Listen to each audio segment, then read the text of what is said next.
Hello. We're in a very good spirits this morning. Yes. Okay.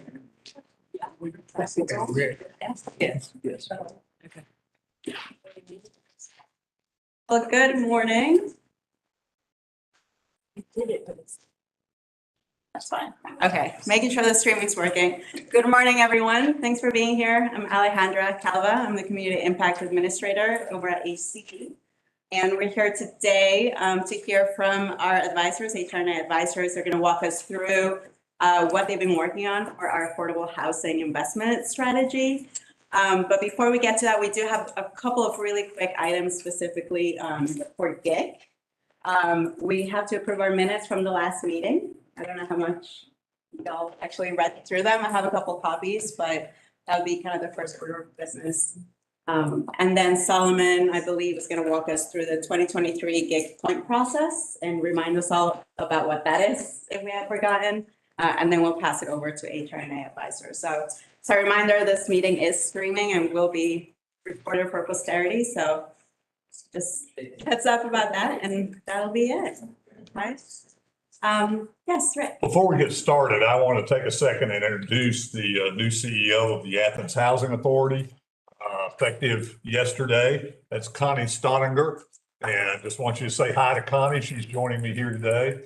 And so welcome her to our community. She's going to do a great job. Really excited to have her. Bill brought me along. I was surprised. They know each other, so. Yeah, that was a good. And Alejandra, another quick welcome. We got from the County Commission who will be joining us now as members of GIG, Commissioners Thornton and Houle. Welcome them. Thank you. I love it. Perfect. So any other announcements? Okay. Maybe let's just take care of the minutes thing to get it out of the way. That's okay. Make a motion for approval. Second. First. Second. Aye. Yeah, okay, perfect. Thank you. And I'll pass it over to you. Thank you.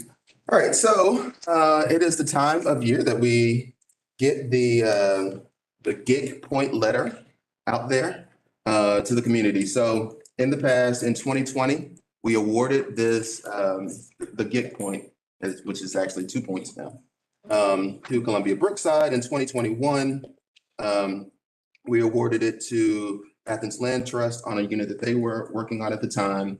2022, we were working on recertification for the whole GIG process, so we did not award anything. And so in 23, we want to get back to that process.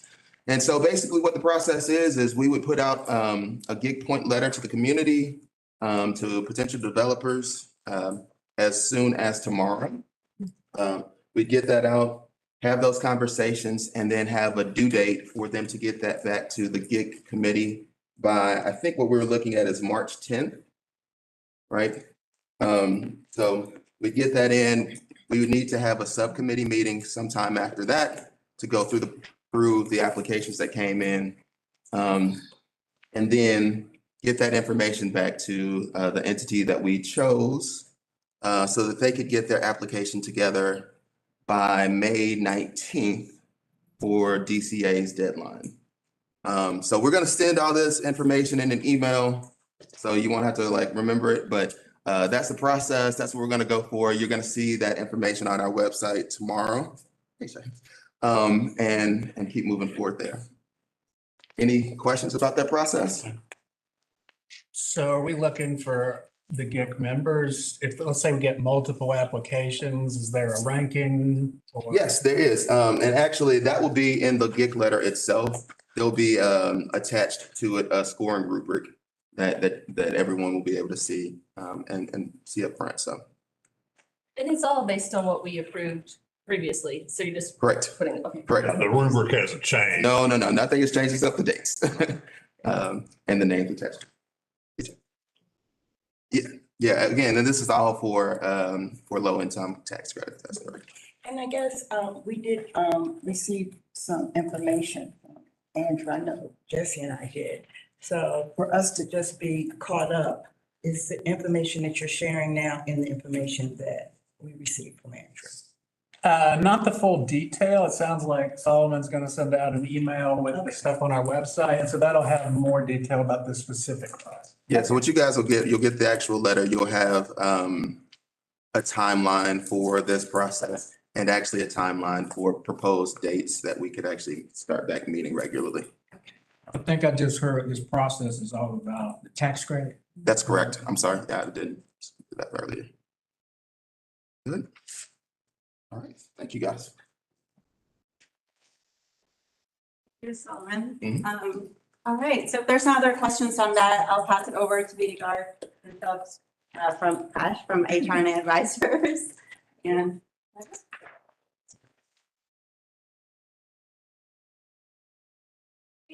good morning, everyone. Thank you for being here. I'm very excited and it's great to see you all in person. And what we're going to be doing today is walking through, welcome back. Last time we discussed what the housing needs were. You all gave us, you all talked about your key concerns and what you're looking to get out of this process and what success would look like. And what to do today, we took what you shared with us and we've analyzed the housing market conditions and the systems. And we started to think a little bit. So we'll be presenting that and we'd like your feedback on it. Does it sound right to you? Is there anything we're missing? And the other thing we're starting to do as we think about the next meeting, which is the potential housing tools, is also start to think about potential solution areas coming out of what we're seeing in the housing market conditions analysis. So we'd also love to get your feedback on those initial thoughts there. We're going to go through a lot of slides. We're going to go through a lot of them pretty quickly. The ones about the market, most of them you've seen before. All of you are going to get full copies of this. You'll get, you can make written comments now. We'll take comments as we're discussing. We have two wonderful staff who are listening in, Austin and Sophie. So this isn't the final version, but we're going to try to spend more of our time making sure we have agreement on what these are the challenges, and then therefore, here are the areas we're looking to solve for and start the conversation, this video is saying, about what the solutions are. We'll get much more specific on, when we come back to you next time, we'll be saying, here are our recommended set of options and let's talk about how to prioritize them. But the point of creating a housing plan is to actually guide towards solutions, not just to talk about the challenges. Today will be a little more challenges and a little bit less solutions, but we want to spend as much time as we can discussing solutions. So if we go fast, stop us. We want to be happy to talk through any slide in detail, but we're going quickly so we can spend more time talking about which problems we're trying to solve for. Awesome. To begin with, looking at the market conditions analysis, what we find is ACC has three primary housing challenges. The first of it, which has to do with the lack of quality affordable rental homes, and the second is about both accessing and sustaining affordable home ownership. And addressing both of those really is building up the affordable housing systems. And so we'll go into further detail. I'm not going to read out the text on this. We'll go into further detail on each of these. But in analyzing both the rental and the home ownership side, I just want to say that we have looked at both the demographic side. So who are the people that are affected by these challenges, as well as the building stock. So are those two speaking to each other, basically? So jumping right into the rental affordability side of it, what we see is that there are four related issues that are leading to the lack of quality affordable rental housing. The first of which is on the demographic side. In general, there's a very large number of low-income renter households, which obviously creates a need for a large number of affordable rental homes. And then most of these low-income renters are actually living in and relying on market rate rental properties. So naturally occurring affordable housing, which is not subsidized compared to, publicly subsidized affordable housing. And looking at trends, given that there has been an increase in household growth, an increase in population, the number of new homes, the housing development has not kept pace with that, which is obviously putting pressure on rents, on vacancy rates, and the demand for more housing. And then finally, tying back, looking at the subsidized rental housing stock, tying that back, there isn't enough production. There hasn't been enough production of subsidized rental homes, which and it's not keeping up with the growing need with the demand. You want us to jump in? Yeah. or- Yeah, please. Yeah, absolutely. What is a good ratio for naturally occurring affordable housing? I think that there's two parts here. One, like what's good, you can compare to peers and look at other communities, and there's the fact that there's literally no county in America that's actually in this space. So nobody's doing great. Good is closer to 40%, or 30%. The other side of this is not so much that you have failed or not failed, but just acknowledging how the system works. You have a large low-income population, as I was saying, and that population is mostly housed and has historically been mostly, their homes have been market rate housing that's been less desirable, older stock. And we'll talk more about what we mean when we say naturally occurring affordable. It's a fancy client speak for market rate housing that's, you know, has a lower price. When you 80% of your housing comes from that space, you're really exposed to market pressure. And we'll show how the, you know, your affordable units, how their rents have increased, because affordable units rents do have to increase, how different that is than what's gone on with your market rate. And that's where you're feeling the squeeze. You're relying on a lot of older, small multifamily stock, and the rents are going up pretty quickly on those properties and incomes aren't. And that's not unique to Athens. So I don't want to, we're going to talk about a bunch of challenges. We're not trying to pick on Athens-Clarke County, but that's the driving. So ultimately, those are the things we got to try to figure out how do we solve around. And we'll get into more on solution side. Your abilities are limited. You don't have all the power in the world. You have a state legislator that doesn't necessarily love some of the issues you probably need to solve for. Yes, ma'am. I did ask this question on Tuesday night, and I did get a good answer. But I do want to go on public record with everything we're doing is around rental housing. And that does not create wealth in communities. I just want to go on record that somewhere along the line, somebody has to introduce a conversation with whoever that home ownership is what creates wealth, especially when we see, especially elderly people losing their homes because of property taxes and creating another bucket of a different type of bucket of homelessness. So I just want to go, you answered my question. I just want everybody to hear how I feel about the route we're going. So we are going to spend half the presentation talking about homeownership, and we're going to talk about the challenges to access to homeownership, which you have some very significant access issues. And then we're going to talk about your significant lower income homeowner population, which is mostly elderly, and the challenges they face. So the data 100% backs up what you're saying, and we are going to talk about that as well. You're absolutely correct. Don't mean to challenge that. Yes, sir. The data of 56 new subsidized rental units built. Do you have the data of how many subsidized rental units since 2020 are no longer accepting subsidies? Subsidies, so you mean voucher acceptance? Or? Yeah, the voucher. So we don't have, so we have, when we talk about these subsidized units, we're talking about bricks and sticks, deed restricted properties, as opposed to market rate or even subsidized that are taking vouchers. We don't have a great data set on that. We have pretty strong anecdotal and interview data. We don't have a landlord registry. We don't have some of the tools we might look at to look at more, because it's not because you all don't want to, because your state legislator is not necessarily on board. Source of income legislation. Yeah, we don't have like the source of income legislation. We don't have some of the tools we have. So I don't have data on that. I have anecdote, which is not as good, I acknowledge. But happy to talk about that more also. And I'll just add one thing. We know that that's an issue in ACC, and like Philip said, it's definitely come up in a lot of conversations, but this data, like he said, is really about the production. And, you know, there's a pretty good data set out there at the national level that we get. But in terms of vouchers, that data set is just hard or impossible to get to. You know, just But happy to have more conversations around that. one more comment that as we look at demographics for our community, we always need to be mindful of is we're never going to have the home ownership rate that some cities do. We really have to compare ourselves not to the general population of American cities, but to college towns, because in general, college towns almost always have a higher number of renters in them than a modest sized town without a major university. So Even when we back out students and look at your peers, you're lower. yeah, and I'm just saying, we need to keep that in mind, because we need to be trying to compare apples to apples, and sometimes that can get skewed if we're not careful. Absolutely. A market element that I've become interested in is really looking at the regional lens. And I'm curious as to how much that was something that you studied. So we looked at the region and the county level to some degree. I don't know that we looked at some on the development side. We didn't focus on the need quite in the same way. We kept the need focused primarily at the county level. One of the things that I encourage is digging out a little bit preliminarily.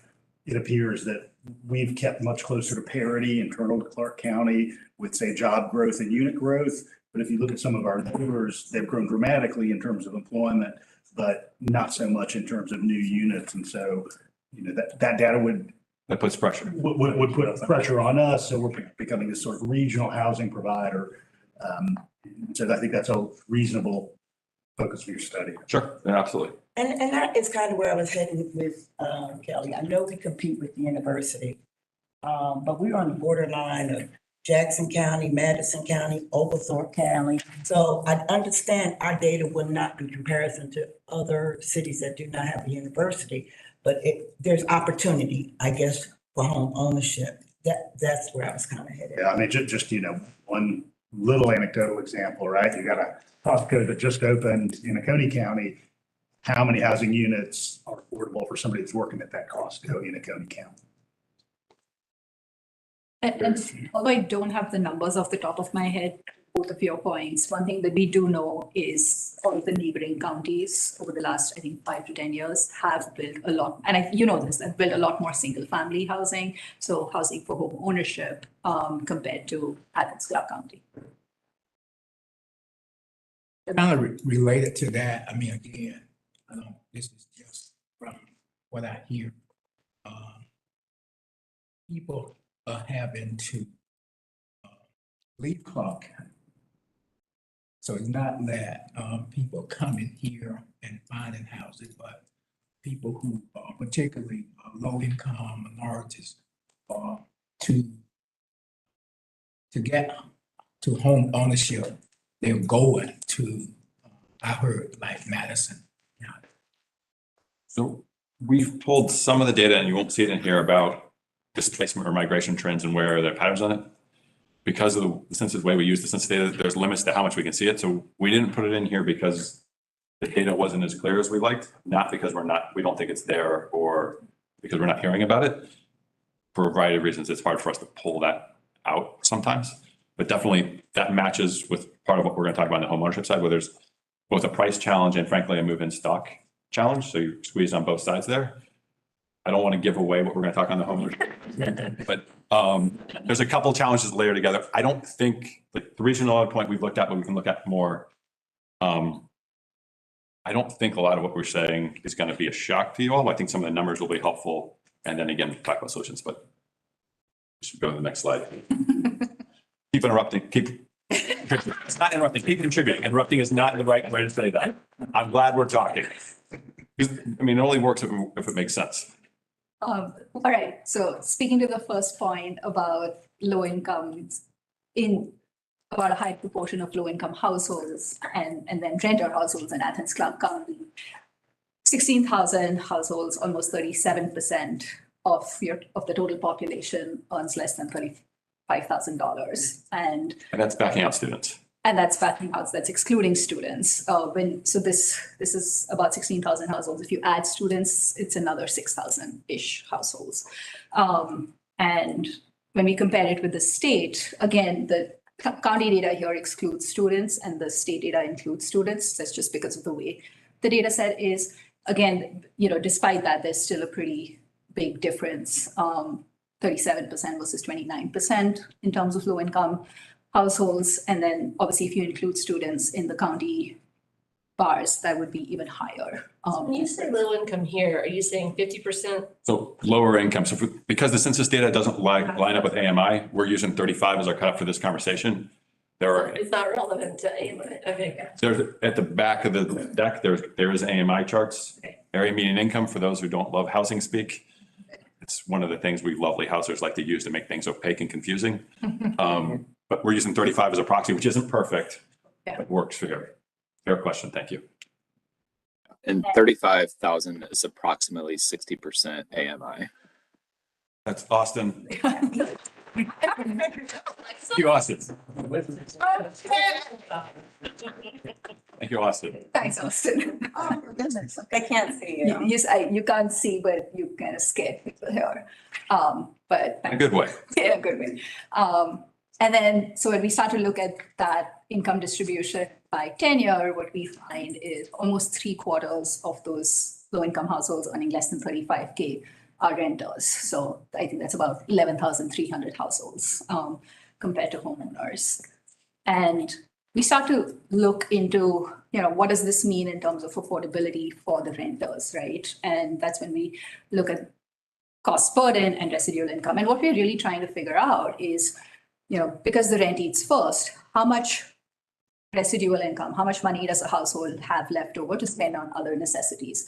And if we look at the household earning $35,000, and that's gross income, is $2,900 on a monthly basis, what they can afford, if you count 30% as their target affordability, is $875 per month. And again, this is gross. So, for someone who's paying more than 50% of their income is severely cost burden, has just about $1,300 left over to pay for, all of those necessities. And that's before taxes. So they're talking, they have to make everything work for a month, less than $1,000. It just doesn't. We talk about the numbers, we get technical on this. We just want to the reason we focus on affordability is you can't actually make these numbers work and live a decent life. It really puts people in an unworkable situation. Right. And then, so going back to those 11,300 low-income renter households, what we find is the bulk of them, almost 9,000 of them, are cost burden. So they are paying more than $875 on rent, and they presumably do not have, like Philip said, enough income left to spend on those other necessities. You have about 5,000 households that are living on less than $800 a month, essentially, after they pay the rent.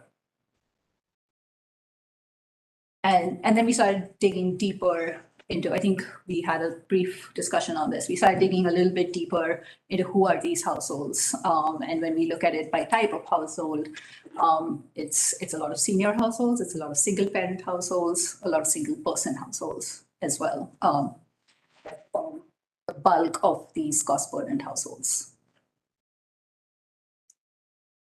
And then we also cut it by both new and existing renters. And we see a similar thing is, new renters are earning more than existing renters, almost $9,000, but they're also paying higher rent, and they're just as likely to be cost burdened as existing renters. And then we started to map it, just trying to see what does that look like. And the dark blue is higher concentration. The darker the blue, the higher the concentration of cost burdened households. We'll acknowledge that two things. One, it's a census tract data, so this doesn't always match exactly with reality. And two, we're always interested, particularly in your opinions on everything, but particularly in maps. We're not from here. We're going to drive around more of this. So where there's patterns or things you see here that might not be obvious to consultants from DC, we're definitely interested in hearing, pattern-wise, if this feels. So this is getting actually, you can give us more comments in writing later, but also happy, we put the maps up because we want to hear, does that match your reality? Where is that? I'm not good at maps and geography. Where is that? Is that Barnett Shoals, that area? I think you got a lot of Barnett Shoals, Game School, a chunk over to Whit Davis Road. And then you sort of see that almost triangular shape kind of to the north of the deep kind of purple. And that's sort of Nellie B, Peter Street. Thank you. We'll do better labeling though. And I'm sorry I didn't flag this on our first pass. How does this look different if you do it as a percentage of total households rather than a total number of households, i.e. that far west corner has fewer households? It shifts pretty significantly. Okay. And is that relevant to this work? It is. I mean, we can cut the data. We have a version of that. More we want to get reaction, but yes, we have a version that controls for density. But lots of cows in the forest. But there's not that much change because the tracks generally all show up at the same level of population. So it changes some, but it's not that different. The tracks are somewhat controlled by population. They're pretty close to equivalent. I'm glad Andrew brought that up. I'm not going to spend time listing neighborhoods, but representing the west side. I mean, that area, every time I see a map like this, it makes it look like everybody over there is doing fine, but I could list at least a dozen neighborhoods where there's many people, some of them quite large, where people are definitely cost burdened. Sure, I mean, the low end range, we're still talking 200 households here. Yeah. It's not to say this isn't a problem. There are no parts of the area where this isn't a problem. This is including students. Yeah. Okay, and that's the stuff. Yeah, we can't back. Village, where there's all those student. Well, For we the- did a Yes. housing study a while back and then redid it with the city. It's still a little too far back. But if you draw a diagonal line from the southwest to the northeast through the city, almost 100% of all the student housing is on the right-hand side of that diagonal line, which lines up with that purple there. Yes. Because that's, it's closer to campus. It's, Exactly. just that's the way our town has developed, and it's shocking how stark that difference is to the upper side of that diagonal line. It's not students. Yeah, exactly. That's helpful. If you just draw a line through and you can look at it, and we've plotted every property with more than about 8 or 16 apartment complexes in it. So we had the entire population except for small, really, really small apartments, and all the student stuff is on the right-hand side. So That's super. that's part of why you're seeing it that way, and why, as Jesse points out, there are serious poverty areas all over the county. That tends, when you include the students, that's gonna skew it to that neighborhood, because that's where all the student housing is. And then, like I was saying, we were also looking at the housing stock. So when we look at the rental housing stock, what we see is actually more than half of ACC's rental housing stock is affordable. It rents for less than $875, which is a pretty high proportion generally, based on what we've seen in other places we work in. That said, when we compare it with households in different income brackets, there's still a gap at the lower end for the low income households, especially for those earning less than $20,000. So there's a cumulative gap of about 62%. And then we wanted to start digging deeper into those almost 16,000 housing units that are affordable. And as we were saying at the beginning, what we found is that almost 80% of them are naturally occurring affordable housing. So they don't have any public subsidy. Heather, what's to say? Sorry, I feel like I'm interrupting again, but That's good. but back to the 875 number, you said what percentage? It's more than half your stock. But those numbers are from 2020, is that right? That's right. Yes, so that's not right. Right. We understand. Okay. We acknowledge I that. just want everybody to know that's not right. I mean, it's not wrong because it's incomes so they haven't changed, but like we don't have 2022 data because the data's not out yet. Yes. Yes, you have we're going to get into your trends and market pressure, but even if the market pressure right now, you still Athens doesn't suffer from a shortage of affordable stock compared to other places. It's a dependence on market rate and it's a high level of poverty. If you have a large portion of lower cost housing, you just have a much larger need for it. And you're extremely exposed to exactly you're pointing out market pressure on it. And sorry. Okay.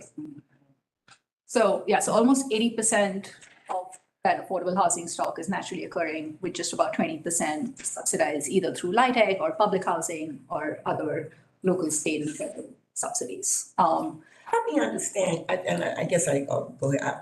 I was hoping that you would just answer it somewhere and I wouldn't sound so stupid on this question. Market pressure So are examples of. people coming in and buying up properties and raising rents, folks like low vacancy rates and people having to compete for housing. Mhm. So there are markets we work in where there's less market pressure. There's more housing supply.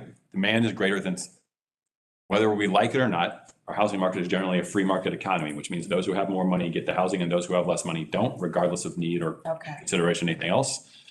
You have a market where you have more pressure, more need. Some of it's maybe driven by region. There's a number of factors. And that is that is driving rent increases. Rent increases are not all we all feel like this is always how rents are because it's been this way for several years now. But these actually are very unusual rent growth rates. Rent growth and income growth are usually tied to each other because traditionally, by definition, they have to be somewhat correlated because if people cannot pay it, they can't raise, but they've stayed out of alignment for a longer period of time than is normal historically. And this is for the whole country. And that's largely related to stagnant wages and insufficient supply and increasing development costs. So those three things are kind of all playing together in that space. You also have a change in, we're getting this a little bit here, but you also have a change in the way your financing works. So like who owns your properties and how they behave is different. That is harder to tease out of the data. So your mom and pop or local owners definitely are profit motivated, but they're not always profit maximizers. Whereas people coming from outside are, they raised a fund, they have a return rate they have to hit, and they don't care. In fact, they don't even see it because the other things don't show up in their Excel spreadsheets. I mean, we work mostly for the public sector, but we also work for the private sector. We're very familiar with how they look at things and how they see it. Yes, ma'am. Am I allowed to ask a question? I'm sorry, I just wasn't sure. We're happy to talk to everybody. So with the 875 high availability, like you were saying, is there any way to know what of that is like one bedrooms, for example, and not necessarily available for families? Like, is that accounted for? And You can tease, there's ways to tease the data out by bedroom size. Absolutely. Somewhat we're going to rely on census data, which is not always super great. But yeah, you can tease it out by different. is that something that Stella will speak to at some point in the present, as far as what's available? Not in this deck, but we have the data. Yeah, okay. What we do speak to is by typology, which we'll just get to in 2 slides, yeah. Is the question basically motivated with the idea that there's a particular gap around family housing?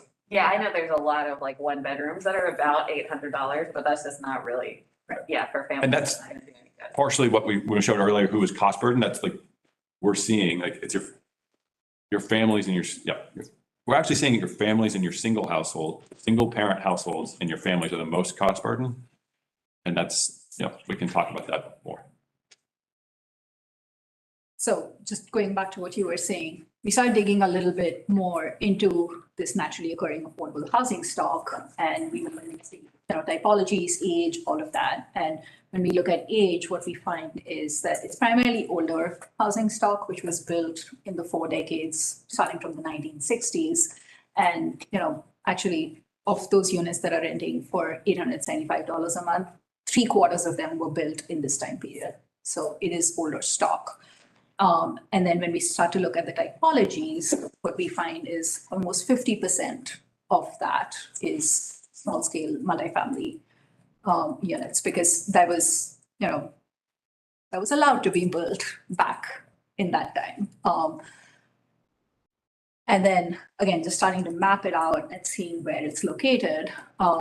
And it's really all within, most of it is within the Highway 10 loop and some of it outside as well. And then we also started to look at the subsidized units, the other part of the affordable housing stock. I forget where the question had come from.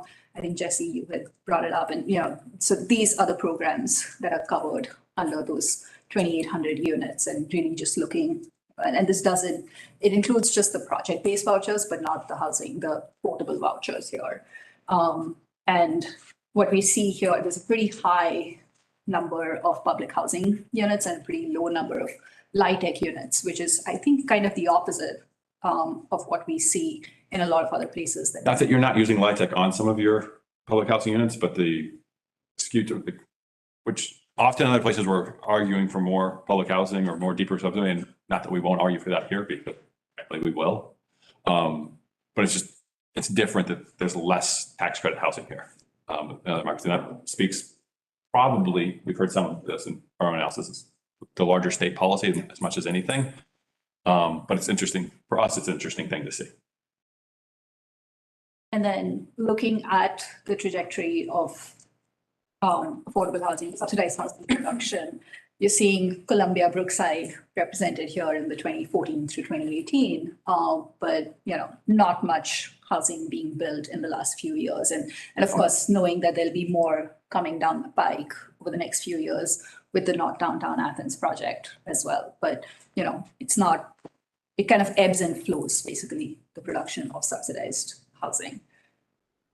And Is that Columbia net or gross? Because affordable units would have come out. Yeah, what happened with Columbia was we started with deep subsidy units and added a couple of deep subsidy units to it. So we lost no deep subsidy units there, Right. but we didn't gain much in deep subsidy units. But then we gained all of the low income housing tax credit affordable units over there were brand new to that project. And then we had market rate mixed in there too, a third. So do we know what the net addition was over the prior development state? Yeah, it was about 100 and there are 370 units out there. It's about a third. So 120 plus public housing, 120 something. Our numbers are not net. Yeah, okay. Our numbers are when units came on. Our numbers are not net. So we're happy to get clearer on that. That might be helpful. And then, and then there were about 120 market rate. So the market rate certainly would not count as affordable. Still valuable. Yeah. Certainly. Yeah, I think that's a lot of what's undergirding my concern too, is if we're just looking at new construction, that's not factoring in both when the new construction is just replacing affordable units that were already there, but making them nicer. And it's also not taking into account the apparently harder to get data on, but I wish we could find a way, even if it's, talking with housing providers and calling apartment complexes or something. But I mean, it seems like you have some anecdotal evidence. I think everybody in this room has quite a bit of anecdotal evidence. Investor buy-ups, especially in the past year, 2 years, a lot of places that were accepting vouchers. And so my concern is that if we just look at construction, it looks like there's a trend that's going up, but maybe not up at the rate that we need or something. But actually the trend of stock is going way down. Our trend line is down, just to be clear. I think we can do some of that analysis. It doesn't change, like, you have massive underproduction in order to keep pace with your growing need. I think what I'm getting at is this is just a trend of unit production going down. It's not, it doesn't show unit availability, if that makes sense. And I imagine that that's an even steeper decline without having data to prove that, but just the sense. So part of the challenge here is that your vouchers don't sit locally. So we can spend some time looking at that, but not a disaggregated data set the same way as there are other, just the way your vouchers set. So we're happy to go look at that. Your vouchers don't sit with your housing authority the same way others do. So it changes the way we can we can look at it. We can make clear on that story. I think more of our energy needs to be, we would direct more of the energy towards what are we actually going to do about it. Nobody's arguing that's not the challenge. Yeah. Your tool set to deal with it is that's where we like this. We can make that story clearer. The data is going to be limited on that. But it's going to come down to, so what are we doing about that? What are our plays to actually address that? Even if you had a state legislature that lets you change discrimination by income laws, I'll be honest, we work in a lot of places where that's the law. The impact is marginal. There's lots of ways to block people you don't want to rent to, even if you don't. So we should talk about that. That should be we should talk about that.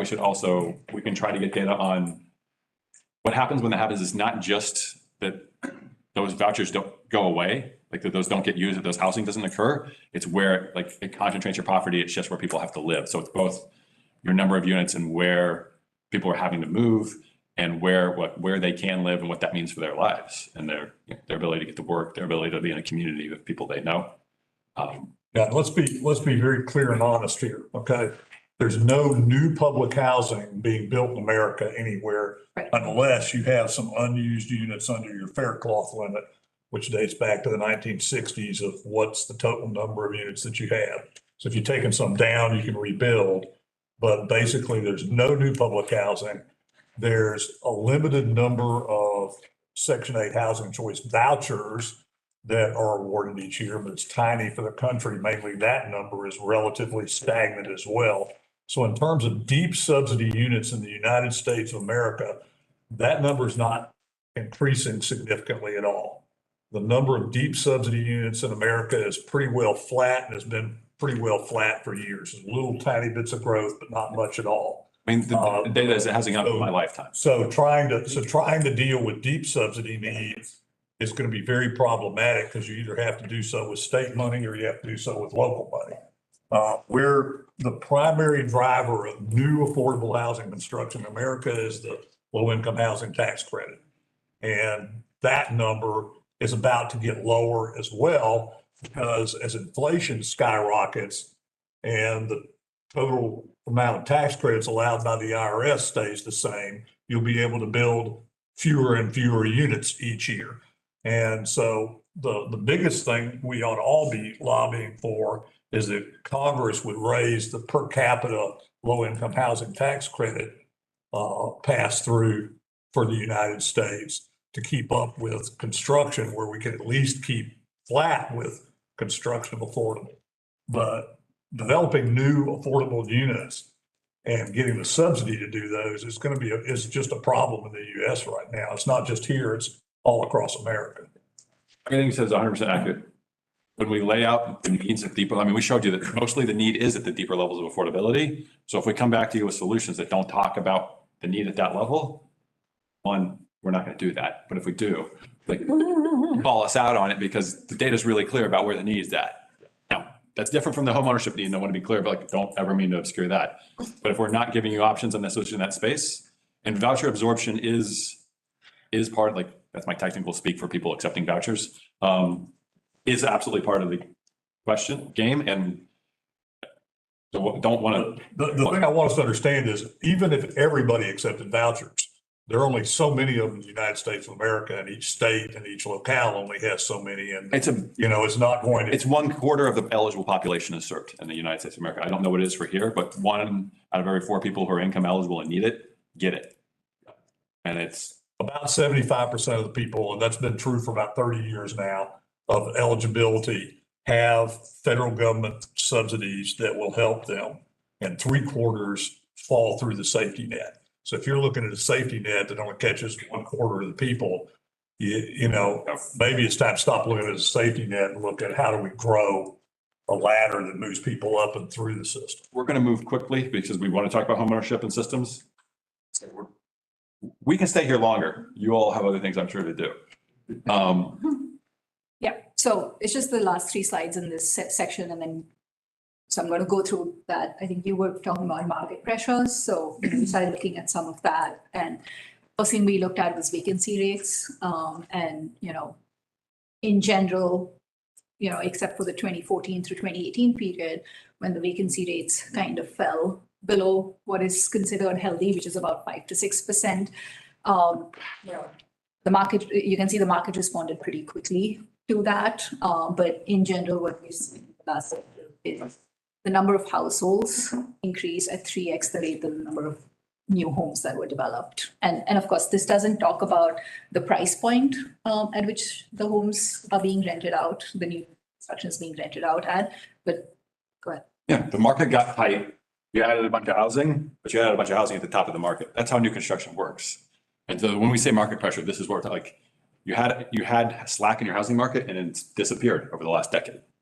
And you see that in all your price numbers are starting to go through this. Yeah, and so speaking of price numbers, we're looking at median rent, and it's generally been increasing. Of course, it increased pretty steeply during the pandemic over the last 2 years. And you see that gap between what a median renter household can afford versus what the rent is has increased, 730 versus 1,200. And a lot of that has really been driven, going back to market pressures, by the increase in rent in market rate units, which used to be affordable, say in 2014, but are not anymore. And that gap between what affordable units are renting at and market rate units are renting at has increased 3-fold. I mean, the idea that your market rate units and your affordable units were pretty close to the same price in 2014, that was a very unusual market. But frankly, in some ways, better market than we mostly see. And that's just not like, this is what we're going to talk about, subsidized units or ability to limit rent growth. Like, what are our tools to limit this rent growth? Because rent regulation is obviously off the table, but that growth rate, that's it's, unless everyone's getting significant raises, and I mean everyone, like this is not viable for your residents. And then, so I know we've already had some discussion on this. You want to go to? We're going to go straight to the next slide. Just like, yeah, if these are not solutions, these are the areas we're gonna say, okay, get your, go. It's just the second time I've heard you reference the unsustainable nature of rents and incomes, both on the local and national level. When does this collapse? Like, if it defies economics, it can only go so long. Well, so I'm talking, this is outside, I'm taking my expert hat off and talking somewhat more closer to opinion. There's two ways this thing can break. It can break against the financial side or it can break against the residents. And right now it's breaking against the residents. Especially it's Only to the degree you have higher income residents to backfill those units. rent eats first. So the other things will break long before the rent generally breaks. So human misery will go up significantly before the reformers break. If you live in a state where you can evict people with almost no repercussions or barriers. So it'll break differently here than it does in Connecticut. You can look at data that public school systems have on number of students who are doubled up. And so you'll see a dramatic rise in that over the last couple of years. The eviction. You look at the Governor's Office of Student Achievement. We had too many slides already, and I should have, if this is on me, we should pull we should have shown some of the eviction data. Like, we can see, like, it's breaking, it's breaking. But it's built in, like, so we do work with companies on the other side. Not companies that are really the other side, but they just changed the number, same way they did during mortgage-backed securities, where they just changed the default rate on mortgages. They just changed the loss rate on rental turnover. They don't actually factor in the external cost of what it means to have a family or a household when they get evicted. That's not on their balance sheet. That's not their problem. They just got to pay the sheriff some fee and they got to flip the unit, and they're pretty fast at flipping it. And there's another family in line. That is more opinion than scientific fact. And since I can confirm everything I just said with data, but I do this all over the country, everywhere. And there's a real clear alignment between tenants' rights and how this is playing out in your community. I know that's beyond your ability to change, but I don't ever want to pretend it's not true. When tenants have the power and landlords do, it should be a balanced relationship. It's two parties in a negotiating table, and one party has power here and one party doesn't. That's not a good dynamic for negotiation. So these are not solutions. These are things like, okay, given the problems we have, these are the things we need to build solutions around to address. So these are also easy things for me to say and not necessarily easy things to do. We're going to talk about how hard it is to do it, but I want to, starting here, I start to hear feedback. So, okay, we know we want to have more subsidized units. We know that they have less pressure. We need to develop more subsidized rental units. We're going to talk to you a lot about how much that costs, because it's not cheap in the next presentation. But a quick rule of thumb to have in your head, you want to knock rent down $100 a month for one unit, you need between $15,000 and $20,000 for every $100. So if you need to knock it down $500 to get it to be affordable for a household, often you have to go lower than that. You need somewhere between $75,000 and $100,000 for each unit. It's expensive. We get into the tens of millions. We did a study for the city of Atlanta that looked at the total cost of solid housing in the city of Atlanta. None of you have ever seen that study because they threw it away. They did not like to talk about that number. It's a big, scary number. All right. Limit the rate of rent increases. So, okay, there are units, we're not going to just build subsidized units or way. Like, they're important, but they're not going to, most of the market's still going to be the market. How do we actually limit the rate of rent increases? You can't do rent regulation here. And frankly, we work on rent regulation policies. They're great, but there's also real limits to them. They're not as magic as you might hope, but they can be helpful. And then the last one is affordability is a two-sided equation. There's the rent and there's the income. You have a larger low-income population here. It is not, we didn't put it in here. It is not actually a workforce participation problem for the most part. You have your workforce participation rate is high. That means people here generally work.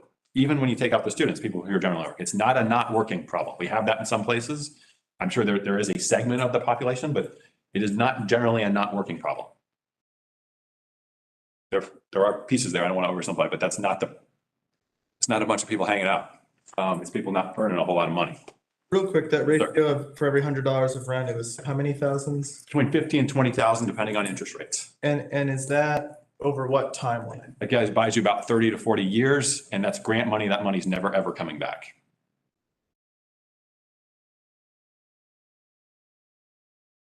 I mean, there's ways to set it up so you can protect against clever ways you can put in the contract, but it's not sometimes we have to call it a loan. We call it a soft cash flow loan, but it's not a loan you're ever actually going to see again. It's a loan that can give you control over property and protect the affordability. It's not something, if you make somebody repay that to you, then it will no longer be affordable. So develop more rental subsidized units. We've talked about this a little bit. We'll talk about more. Tax credits is 90% of how new affordable housing is getting built here. So we're going to talk to you guys about tax credits. The state controls a lot about how that works, but there's an ability for you all. There's ability to go after different kinds of tax credits, which I will not get into so much right here. That's one of the key areas. You also have a housing authority that has actual development capacity. You should not treat that as a given. Not everywhere we work, the housing authority is capable of developing housing. It's challenging for us when they're not, but I would say more often than not, they can't. So there's a partner there. You know, publicly owned land is a factor. Land is super helpful, but it's also about 20–25% of your development cost. Even free land does not equal affordable housing by itself. It's super helpful, not magic. So those are the primary colors we're gonna go look at. Limit the rate of rent increases. This is really about, you have a community land trust here. There's different versions of this approach, but this is about, largely in a place like this, this is about your ability to get control of these properties, even if you don't. So buying existing multifamily up and taking the equity part of the capital stack out. So there's, when I say capital stack, that's the money used to buy a property. There's debt, like a mortgage on your house, and equity is somebody's personal money. The equity money, that private equity firm or that investor, that's what drives the rent increases. That's the, to put it bluntly, that's the greedy money. That's the money that's shooting for a 20% return on investment or 25% return on investment. And that's, you know, that's the money that drives rent increases. So if you can replace it, but to do that, it takes real capacity. It takes your own money to go buy it. It's not cheap. There's also ways to look at regulation. Those are going to be pretty limited here, but we're going to want to talk and see what we can do. Understanding how taxes get assessed and penalizing rent increases, making sure valuations are as current as possible, looking at transfer fees wherever we can. Your sheriff actually has the ability to generally, I think in Georgia this is true, change how they charge for evictions and penalize people who charge more or evict more often. So frequent flyers should pay a higher rate, so they're creating a social cost. There are things that we can do to try to shift the market to make this less hospitable. The most fundamental one is to make your market not attractive to predatory investors, which means having positive investors actually in the market and have generally a reputation for being the kind of place where code enforcement shows up and bothers people who are behaving poorly. Can't do anything illegally, but they're looking at their lots of places. You want lots of money. You don't want their money. You don't want to be attracted to them. Income increases is not really our scope, but we want to talk about it and think about it. You know, this is where relationships with a large employer, like say a public university, are important, and thinking about, you know, how local governments pay and thinking about, you know, relationships with local businesses and where their ability to just talk about ways. It's also about, and Connie's here, and we were getting to do some great work in Charlotte, North Carolina, where the focus is really about the services that went with the housing, not just for like supportive services for mental health, but actually service enriching every housing unit we can in the sense of helping households build wealth through savings programs and helping households move up the income ladder. So that's not core to our work, but something we all want to call out and talk about. You need that, like that is part of the equation. We don't want to pretend it's not. I've gone through this at a high level. We're going to talk about this more. Are there things that you all are already thinking about in the rental side? I know some of the inclusionary policies you looked at that we should be iterating. You can email, you can talk now, but you can also email and we'll hear thoughts. I know more than I've said, but I'm talking too much already. Certainly the use of public land. And that's multifamily plots, single family plots, both? More multifamily plots. And is it controlled by the city when we say public, or is it controlled by the housing authority, or do you have it hidden in some? We've got some city land. I really appreciated your sidebar remarks about how we can make our community more unfriendly for investors. Any and all ideas and examples you have of policies we can put in place to make Athens unfriendly for investors? We want to welcome in the right kind of investor who isn't extractive. Extractive investors are not They're extracting wealth out of your community. Like when you talked about beefing up code enforcement or looking at the fees we charge for evictions, those and any other examples, I am extremely interested in hearing more about. Happy with it. Super helpful. Yes, ma'am. And one of the things I think about is properties that have been vacant, lots that have been vacant. I worked with a neighborhood about 2 years ago, and it took me almost a year to get that lot cleared off. Because I didn't know you had to go to the court. I didn't know you had to do all of this other stuff. And here is a perfectly good lot that people started dumping furniture in, drug folk were there. But the red tape that I did for that one lot, it just seems that we should be able to make that much more simpler. And then take and go through the process of owning that lot and putting something there. But for over a year, it took me. One, thank you for doing the battle to make that happen, because I know it is a real lift. You also pointed out something that it's a huge omission on my part. They can raise rents because there's no competition with better stock on the market. So the ability to bring, like, you don't want to be anti-new development. You want to be anti-new development that involves displacement, but you're actually bringing on new rental stock that competes with them on price. That does show up in their performance really fast. They really makes them uncomfortable about market. So the ability to bring stock on. Now, again, without displacement, what brings up particularly in vacant blighted lots, that is a really important pressure and can make your market less attractive. Grow your tax base is generally a good thing to be doing. So you're 100% correct, and I should have spoken to that. Thank you. So we'll talk about homeownership. Right. So as we were saying previously, when we look at homeownership, it's both about new homeowners, so access to homeownership, but also sustaining homeownership for existing homeowners, especially low income. A lot of them are seniors. We'll get into that a little bit. And I think we were talking about the homeownership rate, and even excluding students, Athens-Clarke County has a pretty low homeownership rate compared to both the state as well as the country.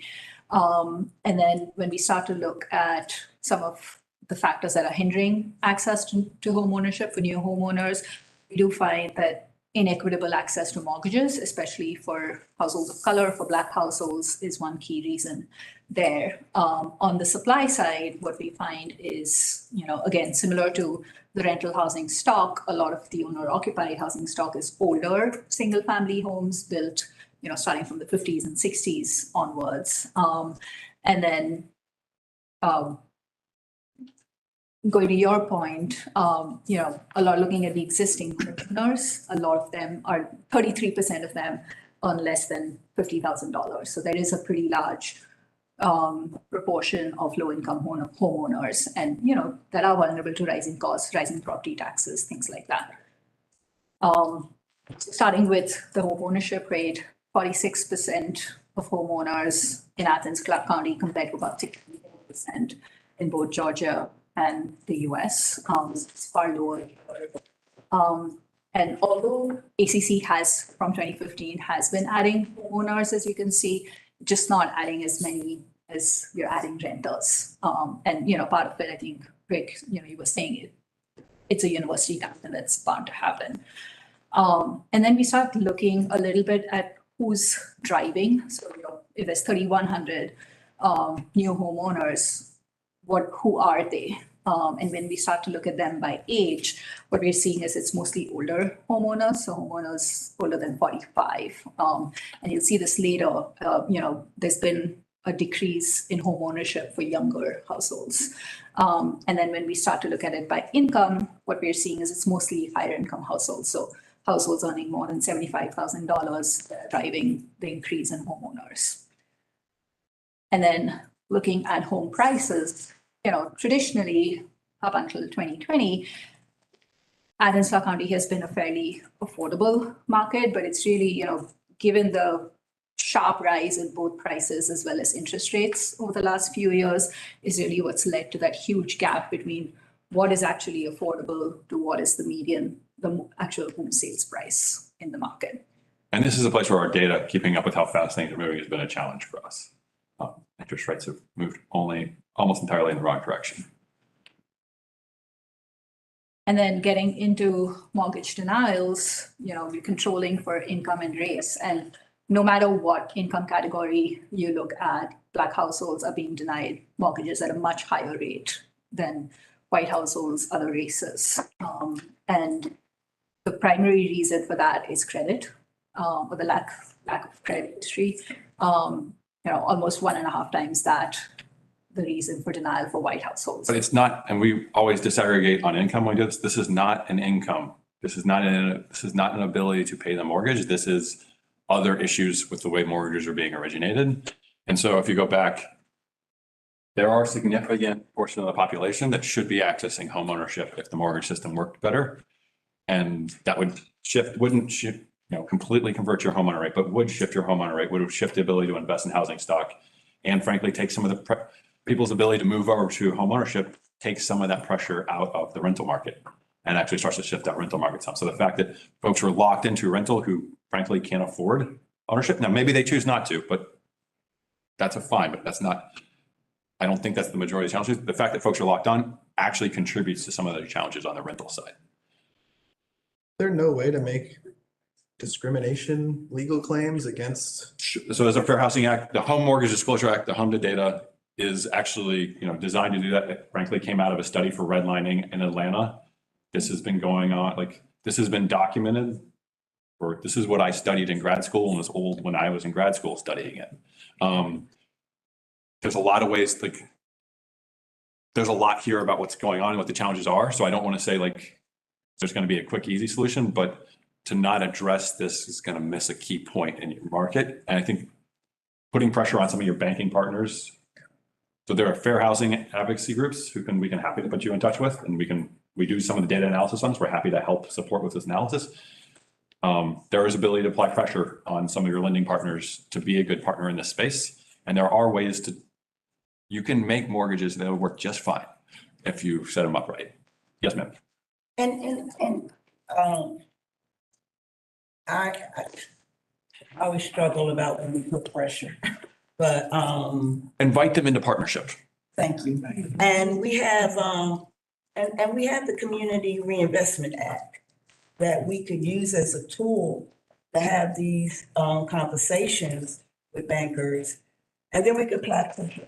But I think that most banks are not using, or we're not tracking how they're using their community reinvestment dollars. And that's a federal thing that's already on the books. And years ago, they used to do home ownership workshops and got the folk lined up and credit. That's how many but I haven't heard that in a while. So there was a shift. I don't want to go off the, so foreclosure crisis hit massive. There was pre-foreclosure crisis. There was a lot of pressure to push up the homeownership rate, bipartisan support for it. And a lot of great things happened. Some really, really awful things happened too. After the foreclosure crisis hit, the lesson the federal government took away and the GSEs, so Fannie Mae and Freddie Mac, was that lending, doing that, reaching out to people that was the actual cause of the problem, which is not what the data shows. And so that ecosystem of homeownership run through groups like NeighborWorks America and was supported by GSEs never fully recovered from 2008. And so we are 14 years later, and that's why we're seeing these downward trends, is that system never got built back because the myth that it was actually the borrower's fault took hold and undermines funding and support for it. And it's just not true. Just like it's not true, like this household makes 100,000 and this household makes 35,000. They cannot be equally able to support a mortgage. That's just not true. And I guess it's all about education, because I'm learning a lot sitting here. When the crash did come and they blamed the borrowers, it was really the predatory lenders that caused and most of them walked away while a system crashed. So I do think these conversations and openness about what really happened is opportunity. So we're going to get some options on this and some best practice next. This isn't to say that there aren't challenges for these households and the ability to support homeownership. And a lot of that is actually tied when you look at the data, and you look at the analysis. Like City, JP Morgan Chase actually has some great studies on this. It's wealth and reserves. So we sometimes get very foolishly focused on a down payment. A down payment's really a pretty terrible approach. It's much better to have that household hold some of that money in reserve than put it into the house. And this isn't an opinion. Everybody has lots of mortgage default. Like this data is very, very well studied and very, very well documented.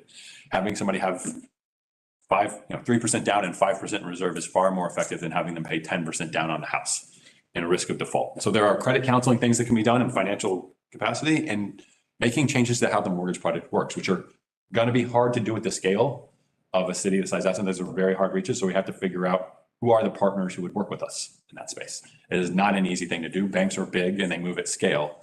So they have a very hard time adjusting at the local level.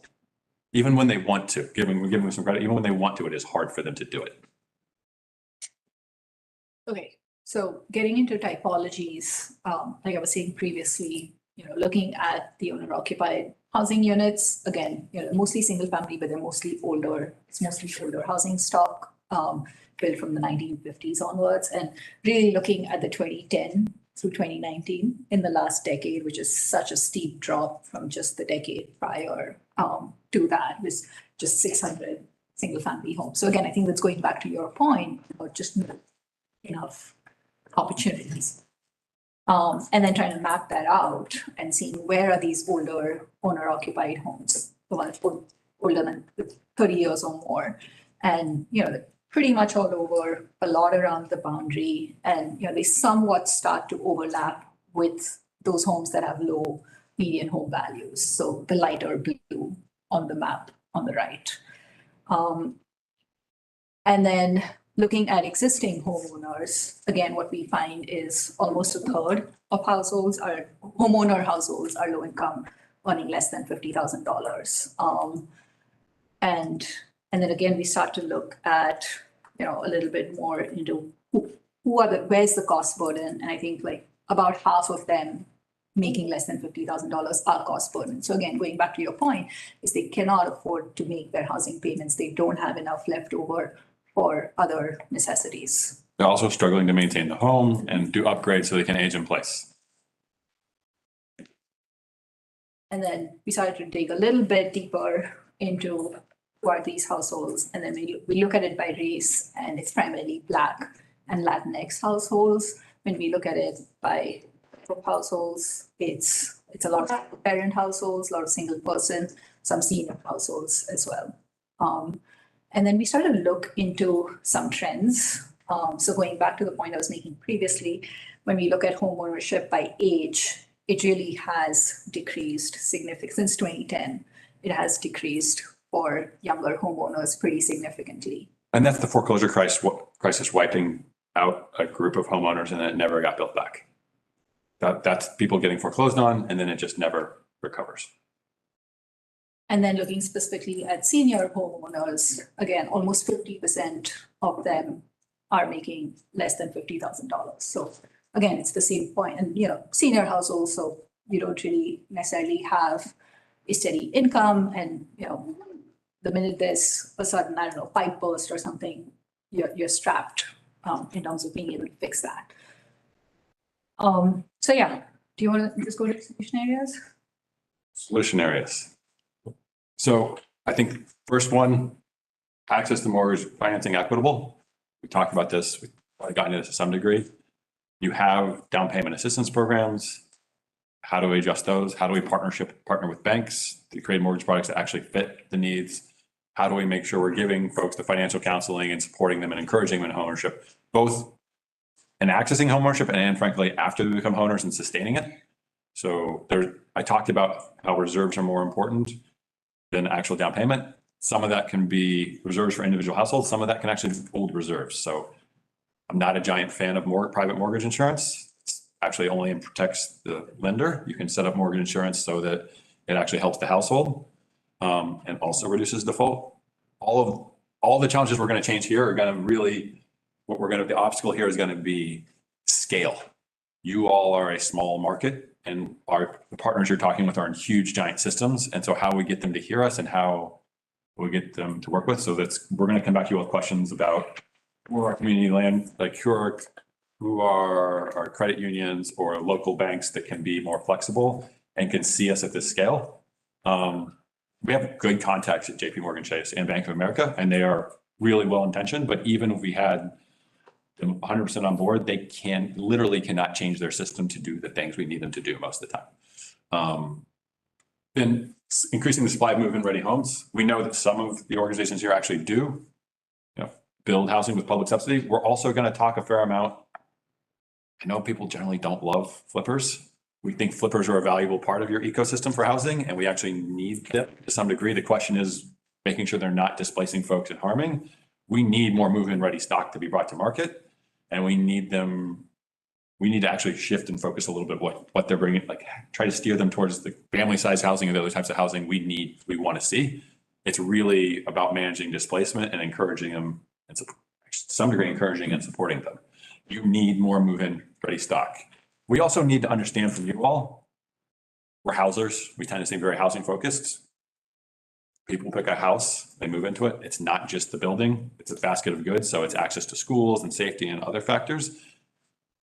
Turns out that like data on those things isn't great. So we're going to need you to talk. We have opinions, we have some thoughts. We're not obtuse, but we're going to understanding how we can add supply and make sure it actually gets absorbed and gets to the right folks. And then what's been talked about, we have our lower income households. Like we shouldn't be ignoring them. How do we change our owner occupied rehab programs? We've heard conversations about the challenges of using public funding and environmental review. We're very comfortable with federal regs. We want to follow all federal regs. We want to make them not add cost any more than they have to. And so I want to talk about that. Apologies that we've taken so long on this. Also want to talk to your low income owners about frankly their will and how properties will be passed on and making sure title stays clear. We don't want, you're going to have a lot of properties get transitioned over time. We want to make sure those properties, one, don't sit in probate or have an heirs issue that sit out there and don't be built. And two, that your homeowners don't get took, that they get the best possible price they can on the house. Selling a house that can qualify for mortgage financing versus selling a house that can only be bought cash has a massive change in the wealth that household passes on to the next generation. That is not actually necessarily a subsidy problem. That is actually potentially a financing problem. So it's a fair question. Let's talk about this in front of everybody. Okay, so when he's saying that it's cash only buyers, it's because the standards that you're required to have a house be at to get a mortgage on it and insurance is so much higher now that these houses that have been neglected are automatically going into the rental or investor stock. And renters and investors. Nobody will provide a mortgage for. Mortgage programs that address that. So like an FHA 203K loan would address something like that. But it's very But complicated. it changes the buyer pool. I understand that, but I They think can't do that all. the realtor, it can mention that because I've had that occasion as well. You don't necessarily have to sell it to a cash investor. Absolutely. I will say I've done two or three Ks in my life. You have a longer close, you have more inspections, and most real estate agents are going to steer you away and they're going to steer you towards the cash buyer. We're talking about the right thing to do, right? Well, No, I'm talking about It's being done. We're talking about what is being done, not what. 3K, absolutely. I'm just saying that there are options. And we want to bring them more into the market. Seller needs to be aware. Absolutely. We want to bring more into the market. So how do we, this isn't this place where we actually necessarily, like to your point, that's financing. So there's financing in the sense of the money that can be repaid. That is not an inexhaustible resource, but a much more plentiful resource than public subsidy, which doesn't come back. So we want, as much as we can, use financing in the space. We're also already seeing that people are being denied in an inequitable way access to financing. That's right.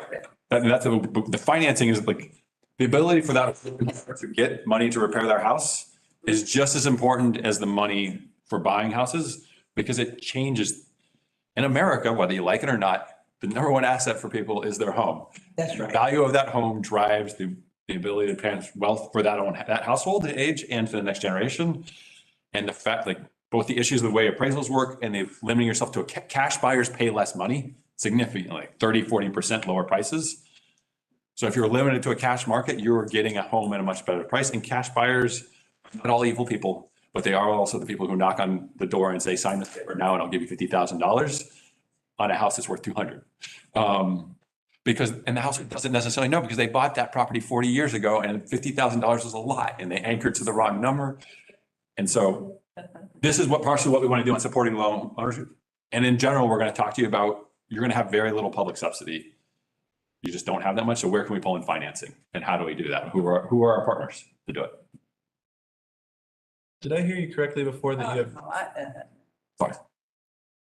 did I hear you correctly before that there's like these carrots, if you will, to try to invite in partnership, but there's also maybe some sticks? Sure. I mean, You're aware of? yes. I mean, so we're not, both carrots and sticks. we are a mission driven, we are a mission driven for-profit organization, but we work in CRC, National Community Reinvestment Coalition. Like, they're our good friends. We can put you in touch with them. We work with them all the time. They're great at kicking people pretty hard. If they're not doing things, mostly people care about the Community Reinvestment Act when they're trying to do mergers. So you need their help to figure out when people have pressure, but there's not. The problem is here in Athens, that we have so many low-income census tracts that any any lending that they do in the low-income census tract counts toward their CRA credits.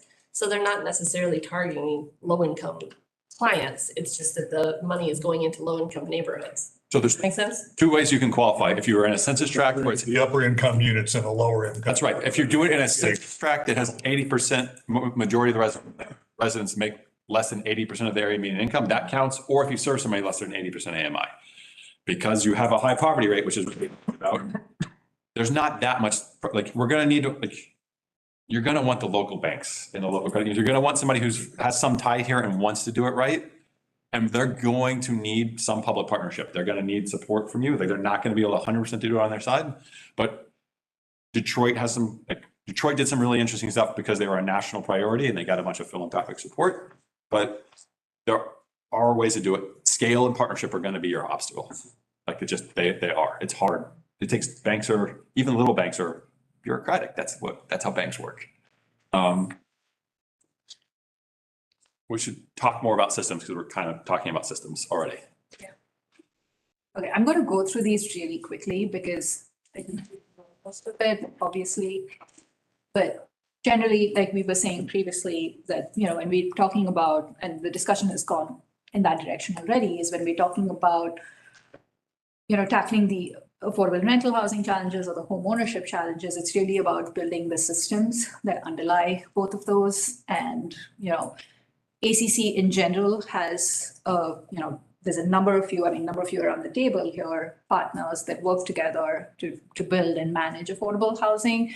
That said, one of the key constraints you guys face is limited public funding, which I think we talked about as well.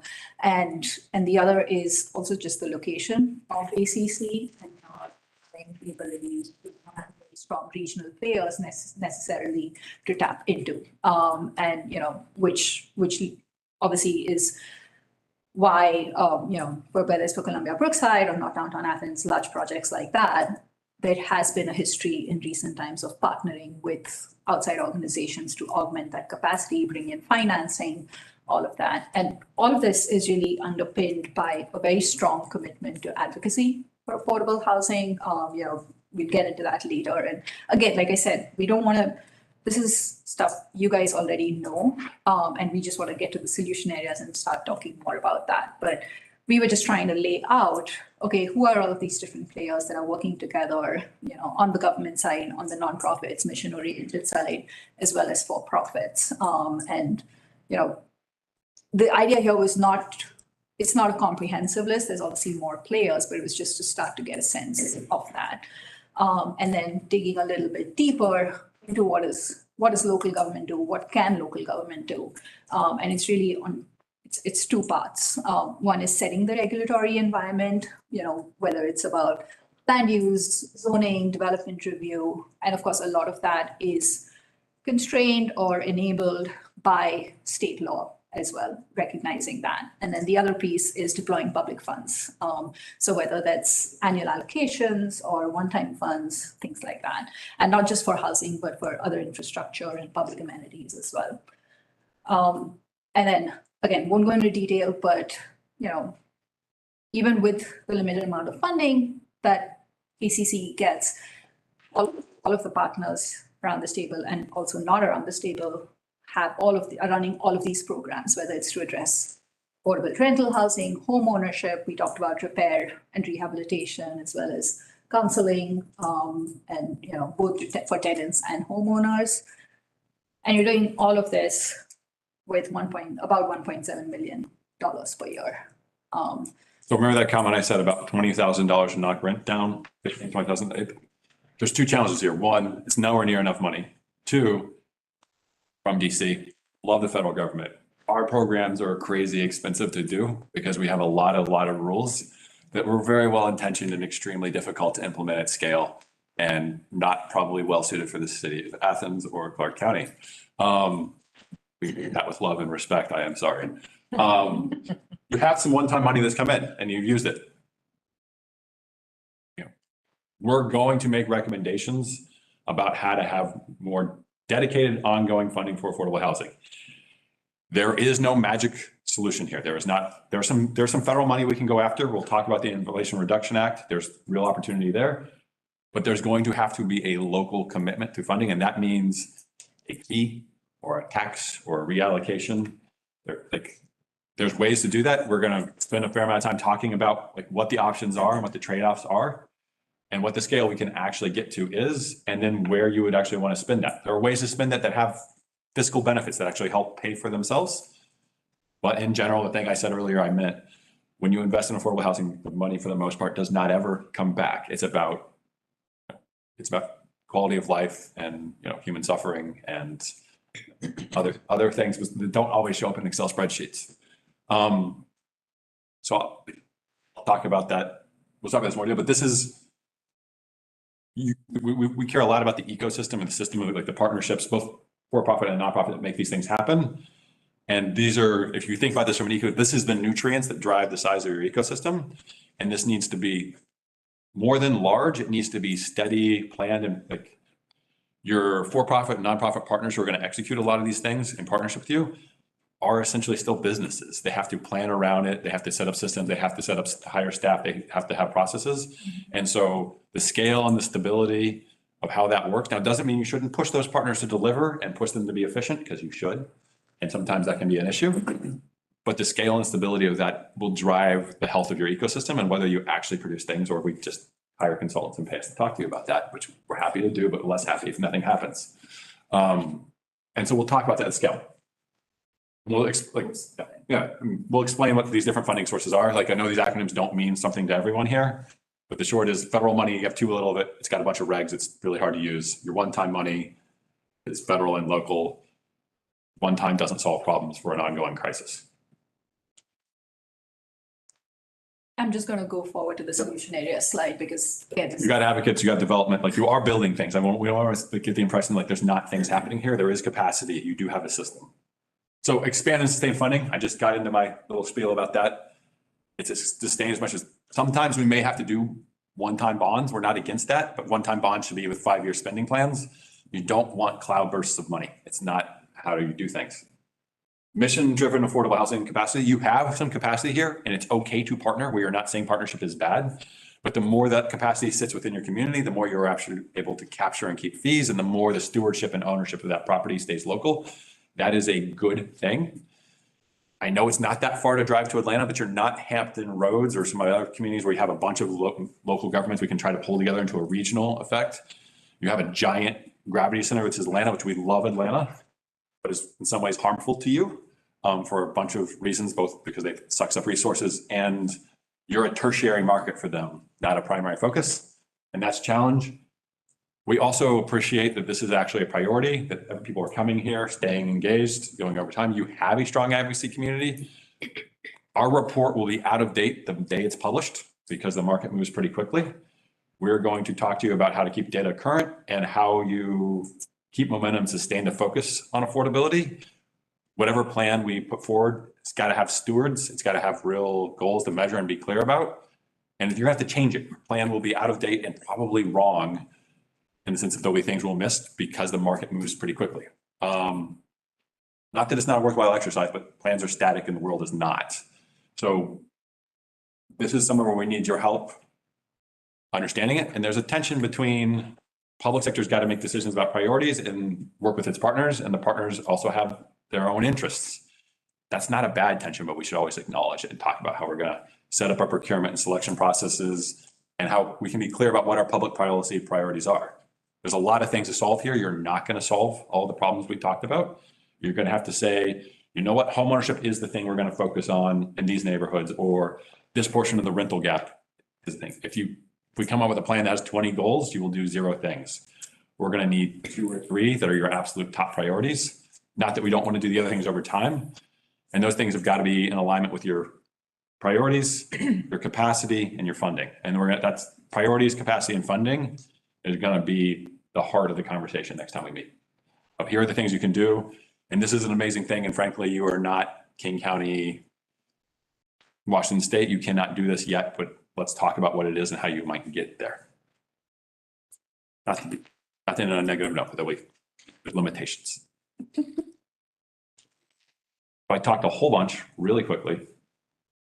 Other things we want to cover. I mean, we can talk about next steps, but this is, in terms of capacity wise, do these feel like the core things we're solving for? Sustained funding, greater local capacity, and making sure this stays a top public priority. I think it'll stay a priority because it'll stay a crisis, but that's, yes, ma'am. I will make a commercial break here and announce that several of us who are sitting around this table will be planning our 2nd annual Fair Housing Conference. So a lot of the things that you're saying, it will be a spinoff of what we did last year. So definitely would love to talk to you about that. We haven't set our date yet. It'll probably be the fourth or third Saturday in April. But it was a good time for fair housing conversation because of the history of fair housing, where Blacks were alienated from buying housing, but now we have new things that are barriers, not only to African Americans, but to the general public. So that was just a commercial. Absolutely. I mean, the data's there, and we're happy to share everything we put together. And I mean, it's real. One question I have is when you say the mission-driven affordable housing capacity, so that's for the organizations that are doing the work. But does that also include local government's capacity around affordable housing? That's fair. The way we've written it is thinking more of the partners, but absolutely correct. You're absolutely correct that the local government has to have, like, if we're asking it to do more, the local government have to have the capacity to actually do the more. We framed that wrong. You were right. We should adjust. Have you guys looked at land use in the area and the region, the Northeast Georgia region? We've looked at it. We haven't focused on it. That particular. Okay. I think that would be important to take a look at and focus on. And then have you done any work with the region, the Northeast Georgia region, as far as looking at the studies and stuff that they've done? We've read a set of their studies, but we haven't gotten into with the COG or. Well, I mean, they had recommendations. It's specific to infrastructure. So the day is the COG or who's the Northeast Georgia Region Commission. So the ARC. Okay, that's your, sorry. I'm being technical. Got it. I'm with you. Oh, you got, okay. We have not had those conversations, but I know who you're talking about. Okay. So I think we've looked at some of that on the growth side. So what I hear you asking about is where's the infrastructure investment and where's the land use? So therefore, where will the housing development be? Exactly. We've looked at that some, but I think Mayor made a similar point that we need to look at that more. Does that sound fair? It does. That seems reasonable if we're trying to understand the housing market. Okay, yeah. I got a comment that just came to my mind. I think this is, it's moving in the right direction. But that's to say that it wasn't moving at all, so. It's all relative. Yes, I would think the fact that we're sitting here and we're talking, the housing conference coming up and our minds are thinking, and then you brought some ideas and some information. So I think that we will see some progress. It's funny you say it's moving, but this is like deja vu for me. You remember Dr. Alabanza that used to be at UGA? She was trying to engage this kind of conversation back in the 90s. And some things took place in the nineties. That's right. Stop, so maybe. Happy to look at some of the parts more, but also happy to look at studies from the 90s sometimes aren't out of date, actually, unfortunately. Yes, ma'am. I think that I would just be interested in if you all can really impress upon or clarify the pathway for our local government to really help build the capacity of some of the existing housing advocates and organizations that currently just cannot do this work, and even entities that do exist, but as we see the scope of the issue, we're going to have to bring in more partners that will not be prepared with the capacity to take on the work when the plan is completed and then the money is available. And so that work can be done now and almost needs to start being done, honestly. So as much direction as can be provided to the external community about this is how people can begin to get prepared to be able to receive money, to be able to take on certain projects would really be helpful, because it seems like that we can never really get in alignment. And then applications are open, ready to be closed, and you're just not you're not ready to go for it. So that's something that, but I just would really like to see differently this time. Yeah, absolutely. We do intend to do that, and we are and we have done that in other places as well. And I think Heather's point, it's, definitely not just about the capacity of one set of organizations, but going back to the slide where we're looking at these different government, nonprofit and for-profit players working together, because you really need all of them to be working together. So when we talk about that, that's, and that includes advocates as well. Yeah, I think advocacy. Part of how we'll end up laying this out is that there's advocacy and engagement side to this. So advocacy and organizing, and then there's program, development and program operation. And usually there's some overlap there, but there's usually a fair amount of separation, at least on the development side. And so we're going to look at who's got development capacity now, because you're not going to be responsible. Like a new organization is not going to be effective at responding to a development RFP anytime in the next couple of years. Those can begin to be established, and we need to be them. Like the reality is, it's been very clear. So So if we need to be working with developers, I need to be talking to developers now. and that conversation About what? Happening just in general, building relationships, starting it doesn't have to be, I think at times it can be, we have a high sense of urgency, but just starting to, there isn't a lot of for-profit and nonprofit cross-relationship building really taking place.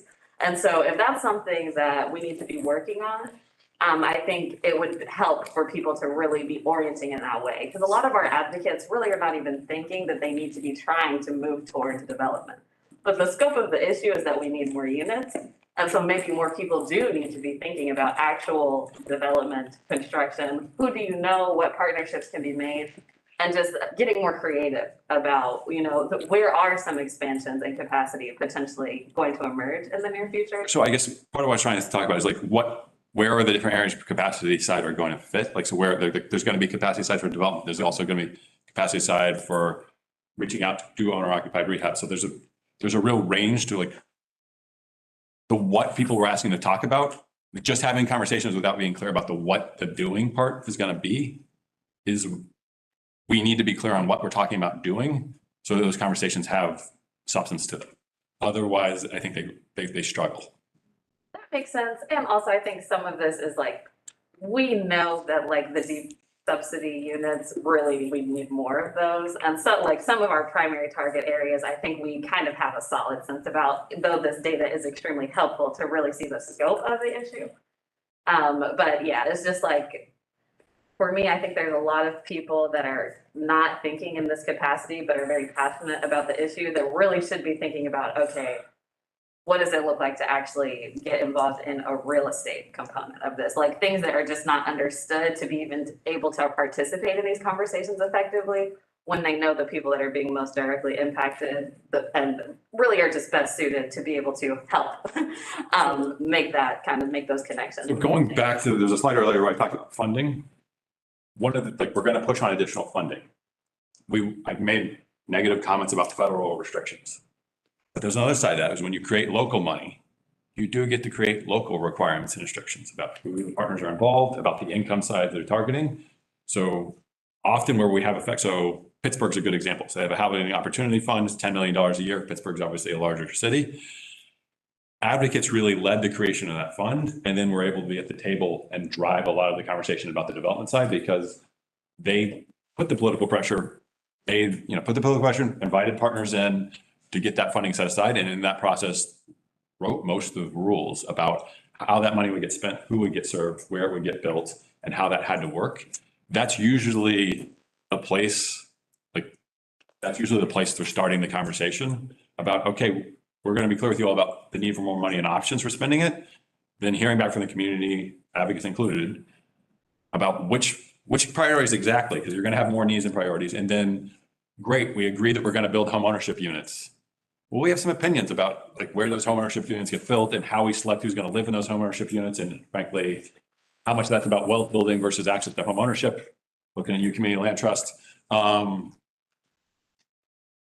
That's going to be a place where we really want advocates. Like we want advocates in general. We want the community to be involved in general. But like when I think about examples where that's gone very well and more effectively, driving the public resources and public priority, and then shaping the public policy requirements that come with that.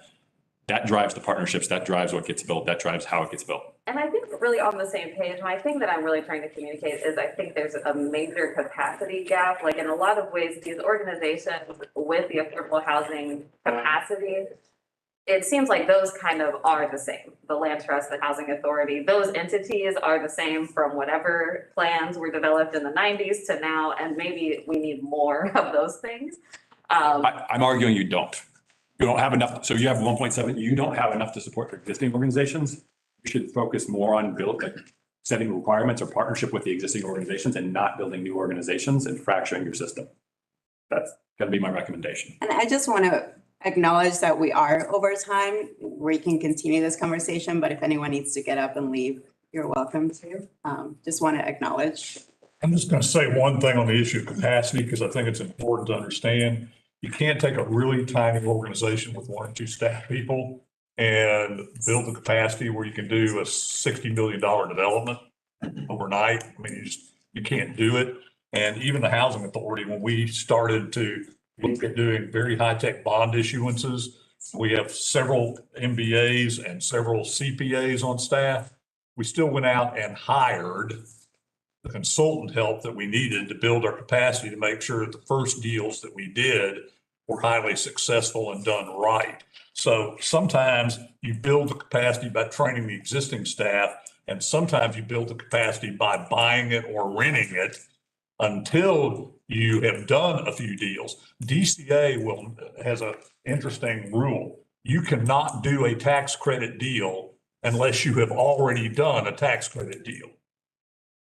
That sounds like a catch-22. It is. What it really means is that if you want to do a tax credit deal, you have to partner with somebody who already has experience. And you build your capacity through partnering, through renting and acquiring consultant talent, et cetera. And eventually you build up your capacity that way. You just can't build capacity at scale by saying in 2 years, we're going to be able to do huge deals. It's not going to happen. So there are other ways to do. And what we've done, like I said, is we've gone out and looked for experts, and we built our capacity over time by involving folks with high degrees of success, doing the RFPs, scoring those individuals, and hiring and affiliating with the best and strongest people we possibly can. That's a good point. But not all deals have to be big deals. That's right. And you have to understand, you start small and you build up. And that's the other way you build capacity, is that you have to do the deals that are going to lead to success. You want to do a deal and do it in a way that you're going to have a win, because that will lead to the next win and the next win and the next win, and you'll grow that way too. And you're exactly right, Fred. Who's chairing the meeting, if I may ask? I think technically me. I think we need a motion to adjourn. Yes, I think so as well. So may I Yes. just make that and then we can have informal talk after? But I hear a motion to adjourn. Is there a second? I'll second. All in favor? All right, I invite anybody who would like to come and I do have a flesh things out. So just as far as timing and taking advantage of